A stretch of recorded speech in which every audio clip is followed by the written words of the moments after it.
The famous stories of the world में आपका स्वागत है। और आज आपके लिए मैं लेकर आया हूँ राजस्थान की प्रेम कथाओं में एक और कथा जिसका नाम है आशा। काठियावाड़ में भयंकर अकाल, बिना घास बिना पानी त्राही त्राही मच गई और वहाँ एक तिनका भी नजर नहीं आ रहा था। चारागाह में धूल उड़ रही थी। होती गुजर अपनी गायों और भैंसों को देखता और निशान छोड़ता। उसकी पत्नी भी पूछती इन जानवरों का क्या होता। उनकी दोनों लड़कियां सोनल और रूपल पूछती अपनी भैंसों की ये हालत क्यों है। लेकिन होती गुजर क्या कह सकता था, बस यही कहता अकाल है, ईश्वर की माया है, वही जाने। थोड़े दिन और गुजरे, सावन का महीना भी खत्म होने को आया। केवल एक दिन पुरवैया चली और बंद हो गई। होती गुजर अपने कुनबे के लोगों को इकट्ठा करने लगा और करके कहा, इस अकाल में रहकर मरने से अच्छा है। सुना है भीनमाल जिले में अच्छा जमाना है, चारे पानी का सारा सुख है। चलो वहीं चलकर अपने दुख के दिन निकालें। और गुजरों के 200 परिवार भीनमाल की तरफ चले।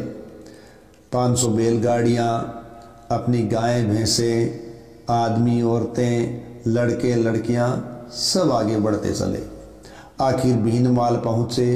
बड़ा ज़बरदस्त जमाना, नाले तालाब पानी से लबालब भरे थे। बाजरी मक्की आदमी के सिर तक आई थी। होती ने ईश्वर को धन्यवाद दिया।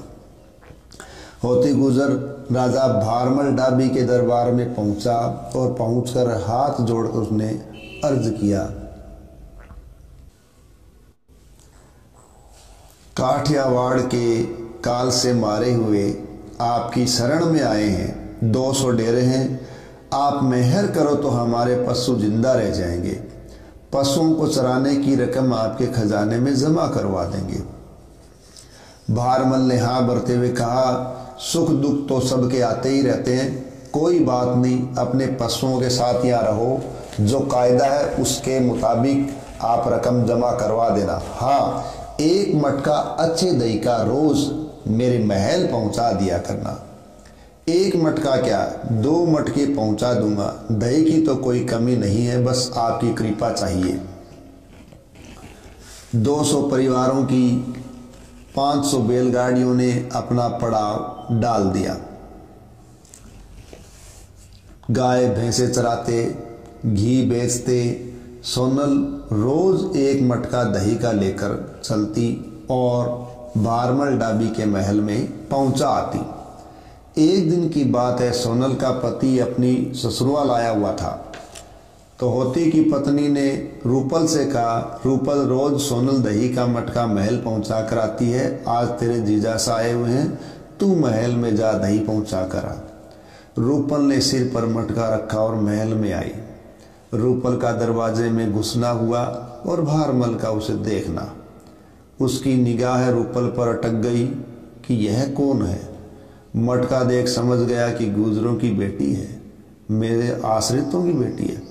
पास खड़े नौकर से कहा, दरवाजा बंद कर दे। रूपल सिर से मटका नीचे उतार कर रखे उसके पहले नौकर ने दरवाजे का किवाड़ बंद कर दिया और कुंडी लगा दी। होती अपनी बेटी की राह देखते देखते थक गया। 1 पैर 2 पैर 3 पर बीत गए, लेकिन अभी तक लड़की नहीं आई। सोनल तो इतनी देर कभी नहीं लगाती थी। रूपल को क्या हो गया। भारमल के महल गया, ड्योढ़ीदार से पूछा, नौकरों से पूछा, लेकिन किसकी हिम्मत जो होती को ये बताया कि उसकी लड़की को भारमल ने महलों में बंद करके रखा है। वहां से वो पनघट पर गया कि शायद रूपल पानी भरने गई हो। वहां महल से पानी भरने आई नौकरानियों की बातें उसने सुनी। क्या खूबसूरत लड़की है। अरे पगली, खूबसूरत नहीं होती तो उसे राजा महल में क्यों बंद करता। कितनी ताकत है उस लड़की में। मैंने उसे पकड़ा तो उसने ऐसा धक्का मारा कि मैं चक्कर खा गई।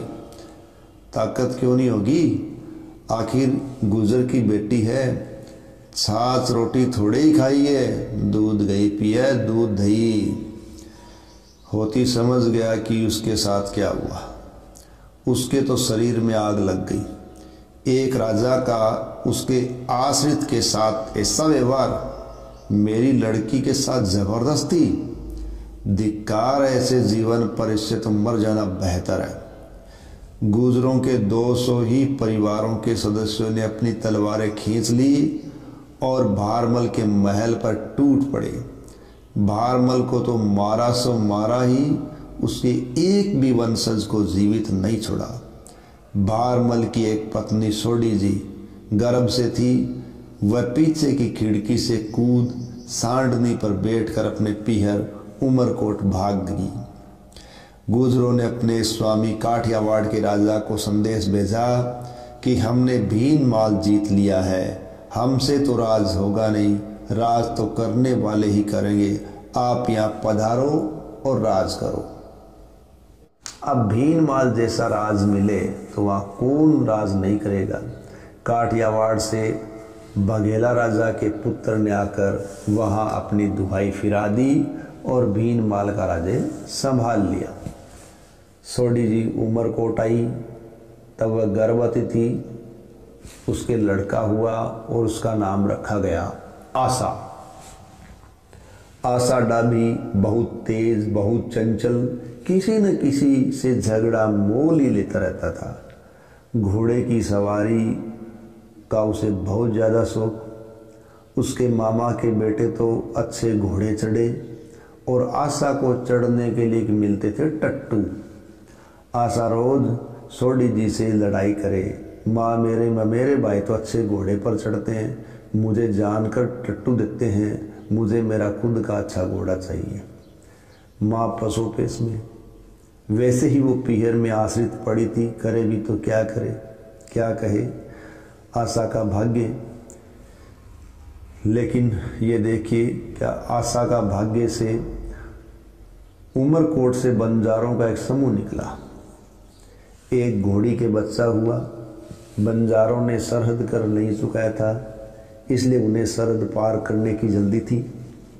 आशा की घोड़ा लेने की जिद सुनकर सोडी जी से कहा, भाई हमें जल्दी है, इन घोड़ों का बच्चा तुम ही रखो, बहुत अच्छी नस्ल का है, अच्छी देखभाल करना। आशा को तो जाने निहाल हो गया। खूब तो उसे दूध पिलाए, तोबड़े भर चना खिलाए, बट्ठल भर रताब चटाए, बछेरे को लगाम से निकाला, दुड़की सिखाई, पड़ा चलना सिखाया, कूदना नादना सब सिखाया और एक दिन अपने मेरे भाई को ललकारा। तो आशा ने जब मेरे भाई को ललकारा और कहा, मेरे साथ घोड़ा दौड़ा, देख किसका घोड़ा आगे निकलता है। बहुत दिन हुए मुझे टट्टू चढ़ाते, अब मेरा घोड़ा भी तैयार है। दोनों ने अपने अपने घोड़े दौड़ाए। आशा का घोड़ा नौशी किया था, अभी तैयार हुआ था, कभी नाचता कूदता, कभी टेढ़ा चलता। सोडा का घोड़ा फेरा हुआ सीधा सरपट भागा। दोनों घोड़े निश्चित स्थान पर करीब करीब बराबर पहुंच गए। सोडा के पहले मैं पहुंचा, उधर आशा डाबी कहे कि पहले मेरा घोड़ा पहुंचा।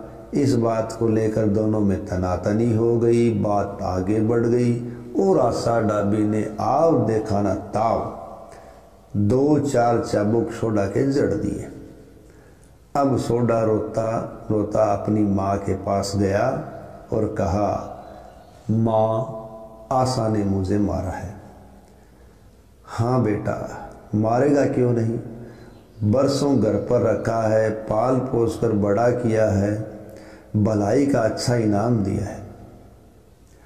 आशा अगर अपने को इतना जवां मर्द समझता है तो क्यों नहीं अपने खोए हुए गांव वापस जीतता। उसके बाप को तो गुजरों ने ककड़ी की तरह काट फेंक दिया था, क्यों नहीं जाकर अपने बाप की मौत का बदला लेता। मामी की बात सुनकर आशा के हाथ से चाबुक वहीं गिर गया और सीधा अपनी माँ के पास पहुंचा। मेरा बाप कौन है, मेरा गांव कौन सा है, बताओ। सोडी जी ने उसे विस्तार से सारी बात बताई और आशा ने कहा कि मुझे आशीर्वाद दो माँ, मैं भीनमाल जा रहा हूँ। बेटा जल्दी मत कर, समय आने दे। नहीं माँ, मुझे आशीर्वाद दे, मुझे मत रोक। माँ ने दही गुड़ का शगुन दे। सोडी जी ने आशा को विदा किया। बेटा, दूध दही उजालना, वंश का नाम बढ़ाना।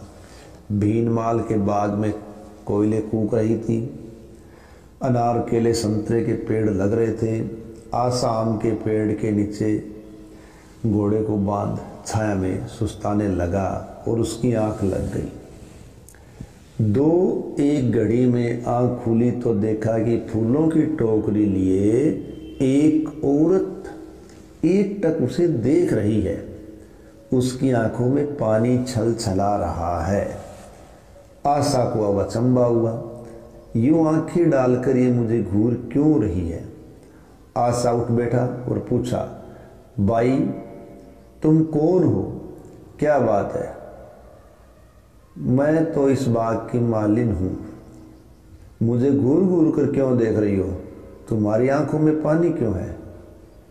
मालिन निसास बोली, बेटे न कहने की बात है और न सुनने की। कोई पुरानी बात याद आ गई। ऐसी क्या बात याद आई जिसे तुम्हारी आंखें गीली हो गई। तुमने मुझे बेटा कहा है तो बात बतानी ही पड़ेगी। मालिन ने इधर उधर झांका और धीरे से बोली, तुझे देखकर मुझे मेरे पुराने मालिक ठाकुर भारमल जी याद आ गए।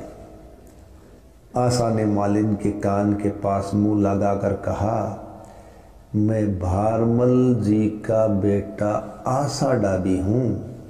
सोडी जी जब यहाँ से भागी थी तो वह गर्भवती थी। मालिन आशा को अपने घर ले गई। घोड़े को घर में बांध दिया। फूलों की टोकरी लेकर वह जाने लगी तो आशा से कहा, राजा जी की बेटी बाघेली जी रोज फूलों से तुलती है। ऐसी किसी परी है जो फूलों से तुलती है। मालिन ने कहा, पूछ मत, उसके रूप की तो बात ही मत पूछ। वह तो फूलों से भी हल्की है। दक्षिण से हवा चले तो उत्तर की ओर झुक जाए, उत्तर से चले तो दक्षिण की ओर झुक जाए, और चारों तरफ से हवा चले तो वह टूक टूक हो जाए। बस पूछ ही मत। मालिन तो ये कहकर चली गई, लेकिन आशा के मन में कांटा पड़ गया। अब उसको चैन नहीं, उसको तो बाघेली के सपने आने लगे और बस एक ही ख्वाहिश से किसी तरह उसे एक बार देखूं। एक दिन आशा ने मालिन से कहा, मुझे रोटी जल्दी दे दे, मैं बाहर जाना है। मालिन ने कहा, मैं तो बाघेली जी के लिए गजरा गूंथ रही हूँ, फूल लेने बाग भी जाना है, जरा रुक। ला गजरा मैं गूंथ देता हूँ, तू रोटी बना। गजरा कभी गूंथा भी है, जरा सा सब्र कर। फूल देकर तो देख, अभी गजरा गूंथ देता हूँ। आशा ने गजरा गूंथना शुरू किया। गुंथन में बाघेली जी का नाम लिखा, बाघेली, और मालिन तो गजरे की गूंथ देखती ही रह गई। सारी उम्र गजरे देखे, लेकिन ऐसा सफाईदार गजरा कभी नहीं देखा, और दौड़कर महल गई और बाघेली जी को गजरा नजर किया। दूसरे दिन फूल ले मालिन जब महल गई तो बाघेली बहुत नाराज। रोज तो बाघेली फूलों की एक टोकरी से तुलती थी और कल तो फूलों की बोरी ही चढ़ गई। सच बता, कल जो तुम गजरा लाई उसे किसने गूंथा था। मालिन डर गई, बोली, हुजूर बाई जी मैंने ही गूंथा था। तूने गूंथा था? झूठी कहेगी। चल अभी वैसा का वैसा गजरा गूंथ के दिखा। सच सच बता, नहीं तो चमड़ी खिंचवा दूंगी। मालिन बोली, मेरे मेहमान आई हुई है, उसने गूंथा है। कल अपनी मेहमान को महल में लेकर आना। मालिन बेचारी रोती धोती भाग्य को कोसती घर पहुंची कि कहाँ से मेहमान पैदा करे। तुम और मैं दोनों ही मारे गए। मालिन ने कहा, बाघेली जी के तो फूलों की खड़ी की जगह फूलों की पूरी बोरी चढ़ गई, और पूछा है कि गजरा किसने गूंथा। मैंने तो कह दिया कि मेरी मेहमान है, अब मैं मेहमान कहाँ से लाऊं। आशा बोला, कोई बात नहीं, मुझे ले चलना। तुझे ले जाकर मुझे अपनी खाल खींचवानी है। तू आदमी तुझे औरत कैसे बनाऊं? जो होगा मैं भुगतूंगा। तू तो मुझे औरत के कपड़े पहना, अपनी मेहमान बना के महल में ले चल। आशा को साड़ी घाघरा पहनाया, घूंघट निकलवाया और मालिन महलों में ले गई। बाघेली जी ने देखते ही पहचान लिया कि मालिन की मेहमान कोई औरत नहीं है बल्कि आदमी है। बाघेली जी ने पूछा, गजरा तूने गूंथा था? आशा ने घूंघट में से सीख ला हाँ की चिटकारी दी। घूंघट में से आशा की बड़ी बड़ी आंखें देख बाघेली जी तो पिघल गई। आंखें ऐसी होगी तो चेहरा कैसा होगा। बाघेली ने मालिन से कहा, जा तू जा, मेहमान को मेरे पास छोड़ जा। अपनी दूसरी नौकरानियों को काम के बहाने इधर उधर भेज बाघेली जी ने आशा से कहा, आओ चौपड़ पासे का खेल खेलें। बाघेली जी आशा की आंखों में आंखें डाल मुस्कुराती बोली, राख लगाने से क्या सुरवीर जोगी जैसा लगने लगता है? सच सच बताओ, कहाँ के सरदार हो? नाम और गांव सुनने के बाद पछताओगी। अब पछतावा किस काम का, किस बात का? अब तो मैंने तुम्हारी चूड़ी पहन ली है। आशा के गूंथे हुए गजरे को अपनी कलाई पर दिखाते हुए बाघेली जी ने कहा, मेरा नाम आशा। अपनी बात पूरी कर पाए उसके पहले ही गढ़ का चौक घोड़ियों की हिन हिनाहट से भर गया। वे अपने अस्तबल के ठाणों में खड़ी खड़ी कूदने लगी, बांधने की जंजीरें तोड़ने ताले मारे। उन्होंने सारे गढ़ को सिर पर उठा लिया। आशा ने बाघेली से पूछा, यह क्या है? बाघेली बोली, ये घोड़ियां भारमल डाबी की हैं। इन्होंने अभी तक डाबी के वंशजों के अलावा किसी को भी अपने ऊपर हाथ नहीं रखने दिया। हमने इन घोड़ियों को काबू करने में कोई कसर नहीं रखी, लेकिन ये काबू में नहीं आई। डाबी को छोड़कर अन्य कोई इनके पास जाए तो ये उसे दांतों से काटती हैं, दुलत्ती मारती हैं। इतने साल हो गए इन्हें दूर बांसों से ही घास डालते हैं, पानी देते हैं। आज कोई डाबी वंश का इस महल में आया हुआ है और उसकी खुशबू से घोड़ियां पहचान गई है और बेकाबू हो रही है। यह कहकर बाघेली जी ने आशा की ओर सवाल भरी आंखों से देखा तो आशा ने अपना सीना थपथपाते हुए बाघेली जी के सवाल का जवाब भी दे दिया। अभी तो आप घर जाओ, रात को आकर इन घोड़ियों को चौक से बाहर निकाल ले जाना। तुम्हारे सामने तो ये चूं भी नहीं करेगी, आगे देखना क्या होता है। उधर घोड़ियों की बेताबी देख महल की खोज शुरू हो गई कि डाबी वंश का महल में कौन आया है, कहाँ है वह। इधर आधी रात को आशा अपने घोड़े को शहर पना की दीवार खुदा चौक में आ गया। उसकी खुशबू पाते ही घोड़ियां हिन हिनाई। आशा डाबी ने उसकी पीठ पर हाथ रखा, गले की जंजीर खोली और आशा के घोड़े के पीछे पीछे सारी घोड़ियां शहर पना की दीवार कूदकर बाहर निकल आई। गढ़ के लोग देखते ही रह गए। गांव के लोग जग गए, इकट्ठे हो गए, कहने लगे पुराने मालिक वापस आ गए, पुराने मालिक वापस आ गए। उनके राज में बहुत सुख था। बाघेलों ने तो हमें बहुत दुख दिए, चलो उनको मार पीट कर भीनमाल से निकाल दे। बाघेलों ने सोचा सारे लोग आशा डाबी की तरफ भाग गए हैं या हो रहे हैं और हम राजा तो हैं, लेकिन पराए देश में हम कर भी क्या सकते हैं। अभी तक यहाँ मौज की वही काफ़ी है। आशा को अपनी बेटी देकर उसे दोस्ती कर लेते हैं। आशा तो और चाहता ही क्या था। उसी शाम नीले बांस कटा, जल्दी से मंडप बना और आशा की शादी बाघेली जी से कर दी गई और बाघेलों ने अपना देश का रास्ता पकड़ लिया। आशा और बाघेली भीनमाल में बैठे मौज करे, राज करे। कब दिन ढल जाता, कब सूरज फिर से उग जाता, कुछ पता नहीं चला। आशा बाघेली जी को अपनी नज़र से एक पल भी ओझल नहीं होने देता था। यूं करते करते महीनों गुजर गए। आखिर बिछुड़ने की घड़ी आ ही गई। भीनमाल ईडर का एक भाग था और ईडर राज्य के नीचे ही ये आता था। अब इधर ईडर के राजा का आशा के नाम परवाना आया कि नौकरी पर ईडर पहुंचो। बाघेली जी को उसने इसकी खबर नहीं दी, लेकिन जाने की तैयारी करने लगा।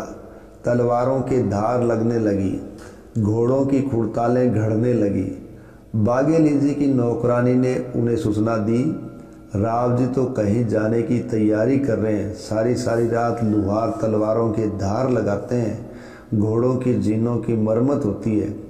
और ये सुनते ही बाघेली जी भागी भागी जाकर आशा के गले में अपनी बाहें डालकर बोली, कहाँ जा रहे हो? जाने नहीं दूंगी। आशा बोला, क्या भूली बातें कर रही हो? नौकरी पर तो ईडर जाना ही होगा। आखिर ईडर का राजा मेरा मालिक है, उसका हुक्म कैसे टाल सकते हैं? राजपूत और सिपाही को तो कभी न कभी अपनी पत्नी से अलग होना ही पड़ता है। धीरज रखो, मैं जल्दी ही आ जाऊंगा। चाहे जो हो, मैं तो तुम्हें नहीं जाने दूंगी। पल भर तुम्हें नहीं देखती हूँ तो मेरा दिल घबराने लगता है। इतने दिनों का वियोग कैसे सहूंगी? आशा ने अपने दुपट्टे से बाघेली जी के आंसू पहुँचे, उसे धीरज बंधाया। लेकिन आशा बहुत ज़्यादा पसोपेश में था कि आज ही रात को तो जाना है और बाघेली जी उसे जाने नहीं देगी। क्या करूं? अगर ये सो भी जाए तो रात को चुपके से निकल जाऊं, लेकिन ये सोती भी तो नहीं है। हाँ, एक तरकीब है, उसे शराब पिलाकर सुला दूं। आशा उठा और शराब की बोतल उठा लाया, प्याला भर बाघेली जी के सामने किया। लो मेरी मनुहार, उसने कहा, पहले आप, तुम पहले अपने होठ लगाकर इसे मीठी कर दो। आशा तो बाघेली को एक मनुहार के ऊपर दूसरी के ऊपर तीसरी देता ही गया। आप तो पिए कम और बाघेली को अपनी कसम खिलाकर दे दे ज्यादा। बाघेली जी के नैनों में नशे के लाल डोरे पड़ने लग गए। नाना करता नार ने प्यालो दियो प्याए। बाघेली जी को अब नशा आ गया। आशा ने बाघेली को पलंग पर सुला दिया, लेकिन आशा कहीं उसे छोड़कर न चला जाए, इसलिए बाघेली ने उसका हाथ पकड़ रखा था। बाघेली की आंख लग गई, लेकिन जैसे ही आशा ने अपना हाथ हिलाया, बाघेली चमक कर उठी। आशा को तो वहीं पाया और उसे संतोष हुआ। आधी रात बीत चुकी थी। लुहारों की हथियार ठीक करने की आवाज़ें आई तो बाघेली ने पूछा, ये आवाज़ें कैसी हैं? आशा ने कहा, यह तो तुम्हारे लिए मैं नौसर हार गढ़वा रहा हूँ। सुनारों की आवाज़ें हैं, औजारों की आवाज़ें हैं, सो जाओ। बाघेली की दोबारा आंख लगते ही आशा ने धीरे से अपना हाथ छुड़ाया और घोड़े पर चढ़ ईडर की राह पकड़ ली। बाघेली की आंख खुली। आशा का हाथ जोर से पकड़ने के लिए मुट्ठी दबाई तो मुट्ठी खाली। गजब हो गया। बाघेली ने जाकर अपने साजन को पलंग पर ढूंढा, लेकिन वहां नहीं मिला। कोठरी में भाग कर गई उसकी तलवार ढूंढने, वह भी नहीं मिली। दौड़ती चौक में गई, चौक में उसका घोड़ा भी नहीं मिला। बाघेली ने उसी वक्त अपने रथ को जोड़ने का हुक्म दिया। आशा और उसके साथी डेरे पर हाथ मुंह धो रहे थे, कुल्ले कर रहे थे। आशा की नजर बार बार भीनमाल के रास्ते को ढूंढती। यह क्या, दूर रास्ते पर, ठीक है, यह क्या दूर रास्ते पर हल्की हल्की खेत क्यों उड़ रही है? कहीं बाघेली जी तो नहीं आ रही? अब उसे घंटियों की धीमी झंकार भी सुनाई दी। समझ गया बाघेली उसे वापस लेने आ रही है। थोड़ी देर में बाघेली का रथ वहां पहुंच गया। बाघेली रथ से कूद उतरी।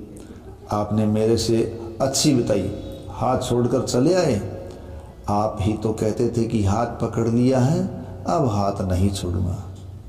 अरे पागल, मैं तेरा हाथ छोड़कर थोड़ी आया हूँ, वापस जल्दी ही आऊँगा। सिपाही की कद्र घर बैठने से नहीं होती, घर तो किसान बैठते हैं। नहीं, वापस चलो। वापस चलने की बात झूठी है। चाकरी के दिन काट कर ही आऊँगा, लेकिन जल्दी। दिल पर पत्थर रखकर बाघेली ने कहा, जिद छोड़ोगे नहीं? ठीक है, जाओ भले ही, मेरे कहे से अब आप नहीं रुकोगे, लेकिन बताओ वापस कब आओगे? तो उन्होंने कहा, सावन की तीज के दिन। बाघेली ने कहा, वचन दो तो जाने दूं। वचन दिया। बाघेली बोली, अगर वचन तोड़ दिया तो मैं भी शिव शंकर की सौगंध खाकर कह रही हूं, यदि आप सावन की तीज को नहीं पहुंचे तो मैं चिता में जल मरूंगी, आत्मदाह कर लूंगी। पक्का वचन लेकर बाघेली रथ पर चढ़ी और आशा अपने घोड़े पर बाघेली का रथ भीनमाल की तरफ चला और आशा और उसके साथियों के घोड़े ईडर की ओर बढ़े। आशा और उसके साथी ईडर पहुंचे, चाकरी का मुजरा किया। आशा की उम्र के वहाँ कई और सरदार थे। हम उम्र के साथ आशा शिकार खेलता, घोड़े दौड़ाता, गाने सुनता, दावत खाता, मौज करता और समय जाने का पता ही नहीं चला। सावन का महीना भी आ गया। आशा को तो मौज मस्ती में कुछ याद ही नहीं। बाघेली जी एक एक पल गिने, ईडर के मार्ग को देखती रहे। थोड़ी सी धूल उधर उड़े तो सोचे आशा के घोड़ों की टापों की धूल उड़ रही होगी। बादल और बिजली की गड़गड़ाहट और चमक देखकर वो निस्साह भरकर कहती, बिजली आज चमक रही है, धरती ने श्रृंगार किया है। धरती का स्वामी बरसात तो धरती से आ मिला, मेरे घर का स्वामी आशा अब तो तू भी घर आ जा।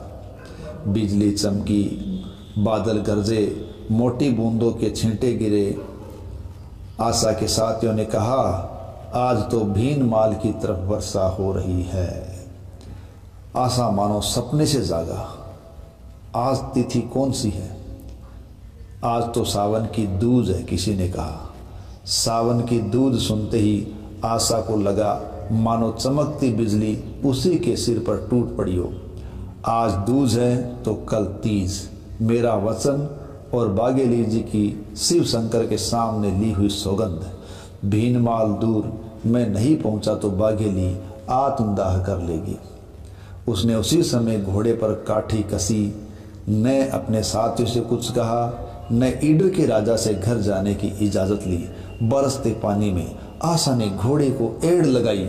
बंजारों के दिए हुए लक्की घोड़े, मेरी लाज आज तेरे हाथ में। आकाश बादलों से भरा हुआ, बरसात की झड़ी लग रही, नाले नदियां उफान पर थे। बारिश कहती मैं तुझे आगे नहीं बढ़ने दूंगी, और घोड़ा कहे मैं तुझे चीरता हुआ भीनमाल पहुंचूंगा। दोनों में बाजी लगी हुई थी। बारिश और तेज हो गई। पानी की झड़ी में रास्ता नजर नहीं आए। घोड़े ने भी अपनी चाल तेज कर ली।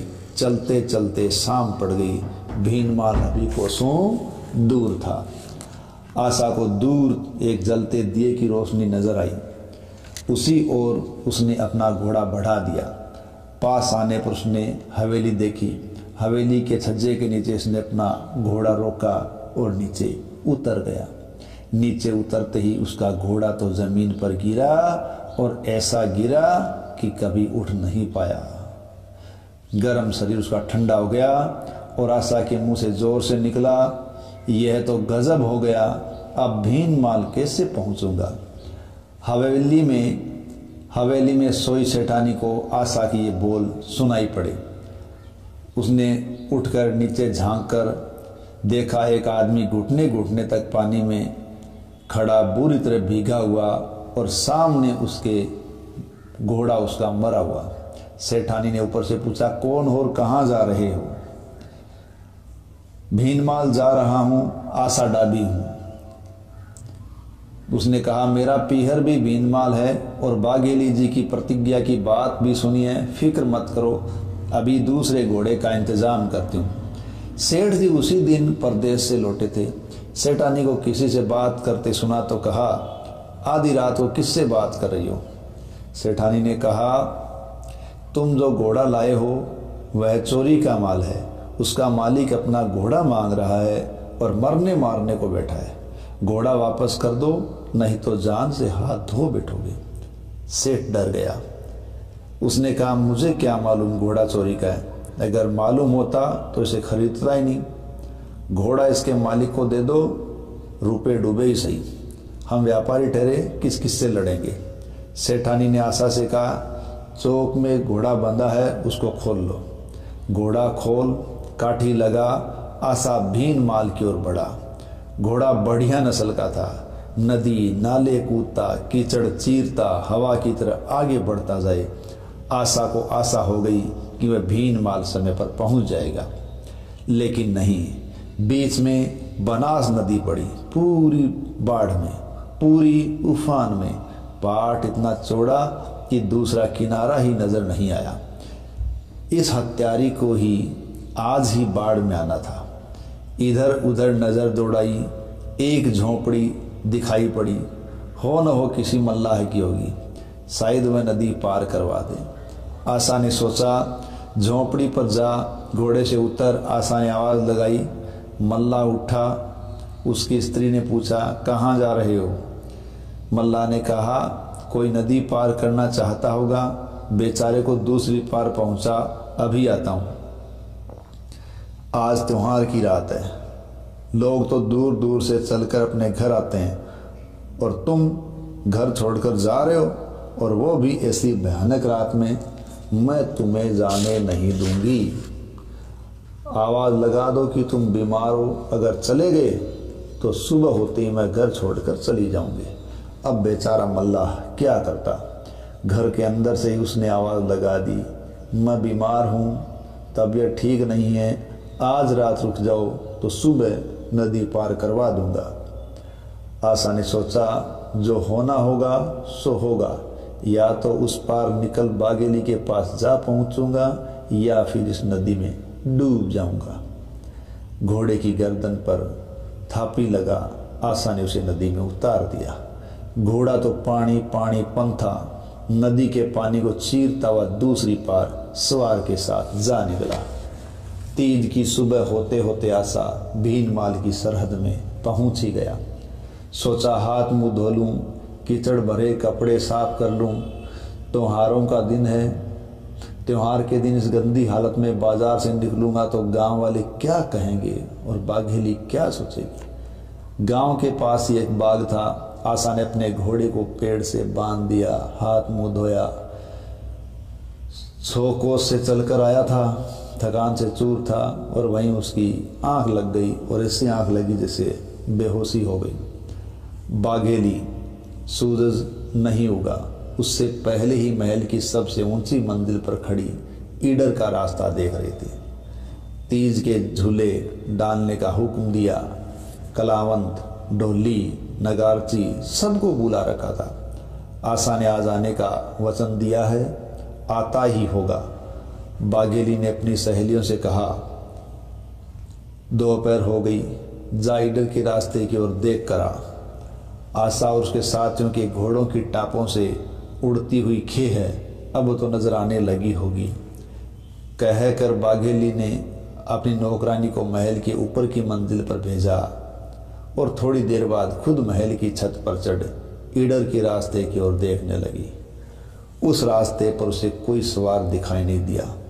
2 बार और चढ़कर देखा, लेकिन कोई निशान नहीं था।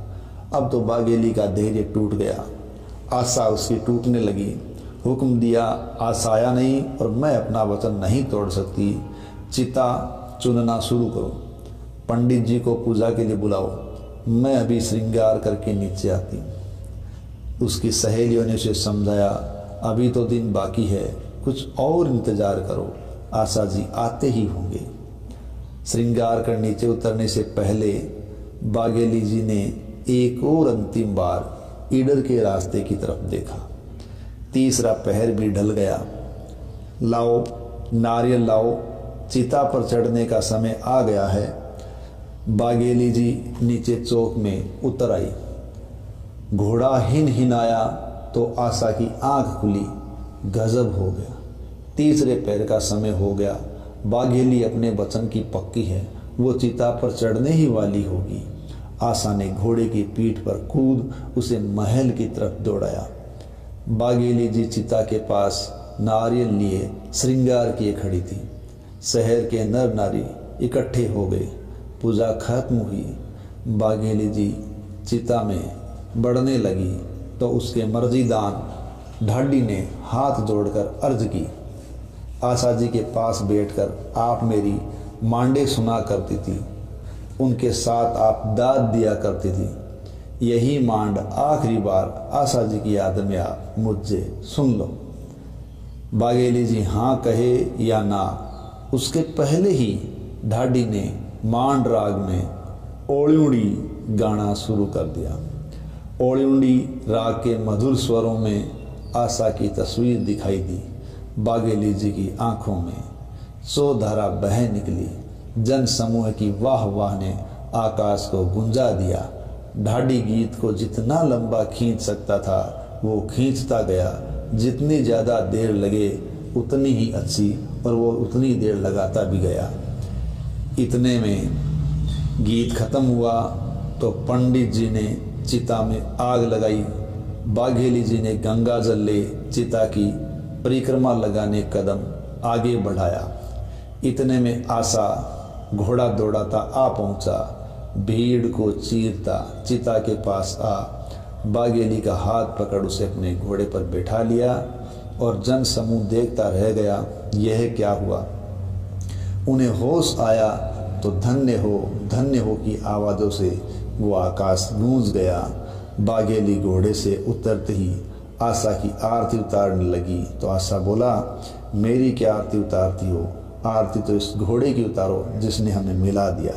बाघेली ने घोड़े की आरती उतारी और अपने गले का नौलखा हार उतारकर मांड गाने वाले ढाडी की झोली में डाल दिया। इस प्रकार चिता से पहले ही उसके प्रेमी ने उसको पा लिया। ये थी सोडा की कहानी।